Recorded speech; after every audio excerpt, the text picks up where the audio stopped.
जय हिंद दोस्तों, आपका अपने परिवार यूट्यूब चैनल रंजित एजुकेशनल में आपका स्वागत है। तो दोस्तों, आज का हमारा जो टॉपिक है, संविधान के 12 अनुसूचियां को जानेंगे और वर्तमान में संघ सूची, राज्य सूची, समवर्ती सूची में कितने विषय हैं और मूल संविधान में संघ सूची, राज्य सूची, समवर्ती सूची में कितने विषय थे वो हम जानेंगे। तो दोस्तों चलिए अब हम स्टार्ट करते हैं। पहला है दोस्तों कि मूल संविधान में और मूल समय में संविधान में कितने विषय थे। यानी कि दोस्तों संघ सूची में 57 विषय थे और राज्य सूची में 61 विषय थे, समवर्ती सूची में 52 विषय थे। लेकिन दोस्तों यही वर्तमान समय में संविधान में विषय क्या है। तो दोस्तों यहाँ पर संघ सूची में 57 विषय थे, तो यहाँ पर संघ सूची में अब 100 विषय हो गया है। और दोस्तों राज्य सूची में दोस्तों जो वहाँ पर 61 विषय था, तो दोस्तों यहाँ पर घट कर तो मूल समय में राज्य सूची में जो 66 विषय था, तो वर्तमान समय में राज्य सूची जो है दोस्तों इसमें घट कर 61 विषय हो गया दोस्तों। अब दोस्तों समवर्ती सूची दोस्तों वहाँ पर भी यानी कि मूल समय में भी 52 विषय है और वर्तमान समय में भी 52 विषय हैं दोस्तों। अब दोस्तों हमारा अगला है दोस्तों कि संघ सूची में कौन कौन से आते हैं और राज्य सूची में क्या क्या आते हैं और समवर्ती सूची में क्या क्या आते हैं। तो दोस्तों सबसे पहले संघ सूची विषय में क्या क्या आते हैं। पहला दोस्तों सेना, दूसरा दोस्तों रक्षा यानी कि रक्षा, और तीसरा दोस्तों विदेश मामले यानी कि जो विदेश का काम होता है दोस्तों संघ सूची में आते हैं। रेल दोस्तों, डाक बचत, परमाणु ऊर्जा, नागरिकता, संचार, मुद्रा, भारतीय रिजर्व बैंक यानी कि कोई भी रिजर्व बैंक हो दोस्तों वो संघ सूची यानी कि केंद्र सरकार के अंतर्गत आती है। अगला दोस्तों आयकर तथा निगम कर आदि। अब दोस्तों हम लोग देखते हैं राज्य सूची के अंतर्गत। अब दोस्तों जो राज्य सूची में कौन कौन से विषय आते हैं दोस्तों।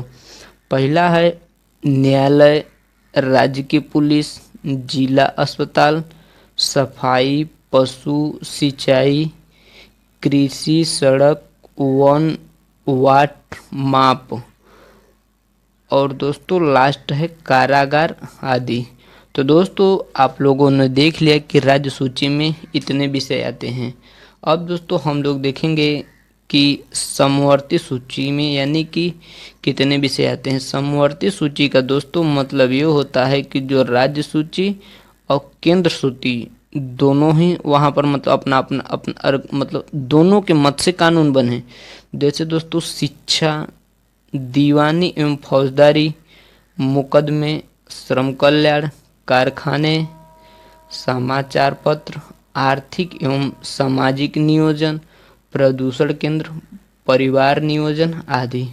तो दोस्तों यहाँ पर दोस्तों जो इम्पोर्टेंट है दोस्तों जो ज़्यादातर पूछता है दोस्तों शिक्षा और दोस्तों प्रदूषण केंद्र, और दोस्तों एक और है दोस्तों समाचार पत्र। दोस्तों इसमें यही 3 मोस्ट है जो कि परीक्षा में ज़्यादातर यही पूछता है। अब दोस्तों हम अपना शुरू करते हैं दोस्तों अनुसूची। तो दोस्तों हमारा जो पहला अनुसूची है, पहले अनुसूची में दोस्तों क्या क्या आते हैं। तो दोस्तों पहले अनुसूची में इसमें 28 राज्य एवं 8 संघ शासित प्रदेश का उल्लेख किया गया है।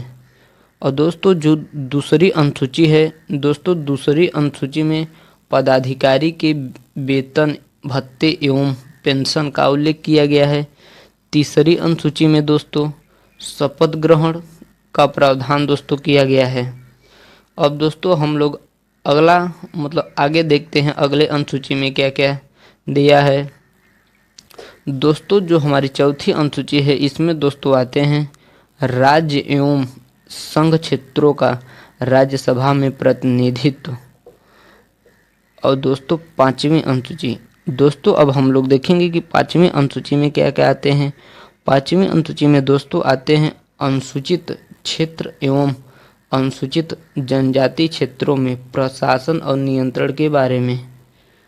अब दोस्तों हम लोग देखेंगे 6वीं अनुसूची में। 6वीं अनुसूची में दोस्तों असम, मेघालय, त्रिपुरा, मिजोरम अनुसूचित क्षेत्रों में प्रशासन का प्रावधान। तो दोस्तों हमारा 6वीं अनुसूची में क्या क्या आते हैं वो हम लोगों ने देख लिया। अब दोस्तों हम लोग 7वीं, 8वीं, 9वीं, 10वीं, 11वीं मतलब 12वीं लास्ट है दोस्तों 12वीं अनुसूची।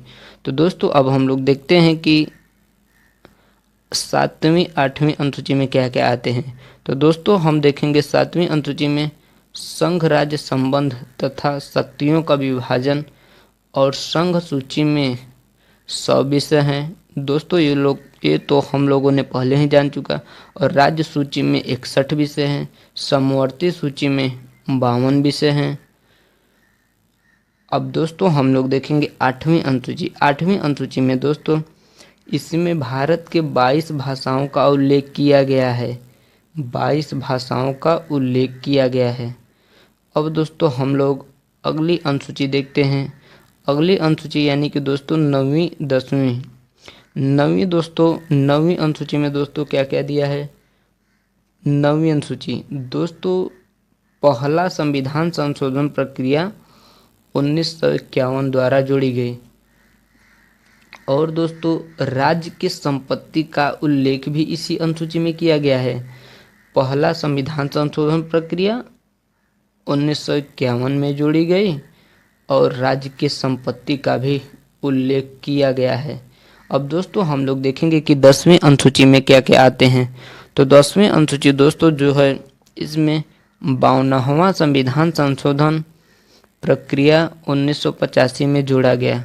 और जो दोस्तों दल बदल संबंधी का प्रावधान, यानी कि जो लोग दोस्तों आप लोगों ने देखे होंगे कि जो लोग नेता होते हैं दोस्तों, कभी कभी गठबंधन से दोस्तों जब सरकार बनती है तो कुछ दिन बाद दोनों के में विवाद होने लगता है। तो यानी कि दोस्तों तो अदला बदली हो जाती है। यानी कि दोस्तों जब बनने के कुछ समय बाद, जैसे दोस्तों आप लोगों ने हाल ही में सुना होगा जो कि बिहार के मुख्यमंत्री और पहले उप मुख्यमंत्री तेजस्वी यादव, उप मुख्यमंत्री तेजस्वी यादव और मुख्यमंत्री नीतीश थे। तो दोस्तों उन लोगों में ढेर दिन मतलब ज़्यादा दिन न चलकर दोस्तों 17 ही महीने में दल बदल हो गया। तो दोस्तों यही है दल बदल। दोस्तों कोई पूछे कि कौन सी अनुसूची में आते हैं तो दोस्तों 10वीं अनुसूची में आते हैं। अब दोस्तों हम लोग अपना अगली देखते हैं जो कि दोस्तों ये लास्ट है 11वीं अनुसूची और 12वीं अनुसूची। दोस्तों 12वीं अनुसूची ये है कि 73वां संविधान संशोधन प्रक्रिया 1993 में जोड़ा गया। इसमें दोस्तों पंचायती राज के 29 विषय का उल्लेख किया गया है। यानी कि पंचायती राज का मतलब दोस्तों ये हो गया कि जो गांव में चुनाव होते हैं उसी के अंतर्गत ये आते हैं दोस्तों। अब दोस्तों हम लोग देखेंगे कि 12वीं अनुसूची।